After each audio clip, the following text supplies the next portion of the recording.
భద్రాద్రి కొత్తగూడెం జిల్లాలోని కేటీపీఎస్ ప్రభుత్వ ఉన్నత బాలికల పాఠశాలలో సావిత్రిబాయి పూలే జయంతి వేడుకలు ఘనంగా నిర్వహించారు. ఈ కార్యక్రమాన్ని ప్రిన్సిపల్ రమా ఆధ్వర్యంలో నిర్వహించారు. CM Revanth Reddy women's teachers డేగా ప్రకటించడం ఎంతో సంతోషంగా ఉందని ప్రిన్సిపల్ అన్నారు.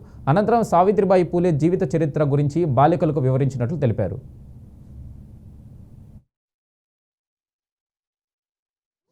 జిల్లా పరిషత్ బాలికోన్నత పాఠశాల పాల్వంచ భద్రాద్రి కొత్తగూడెం నందు ఈరోజు సావిత్రిబాయి పూలే గారి జన్మదినోత్సవాన్ని చాలా ఘనంగా నిర్వహించుకోవడం జరిగింది. సావిత్రిబాయి పూలే గారి జీవిత చరిత్ర మాకు మహిళా ఉపాధ్యాయునులుగా ఈ విధంగా వృత్తి నిర్వహణలో, అదేవిధంగా మా బాధ్యతల నిర్వహణలో మేము చదువుకునేటువంటి విషయంలో కానివ్వండి, ఆవిడ గారి స్ఫూర్తి చాలా ఉంది.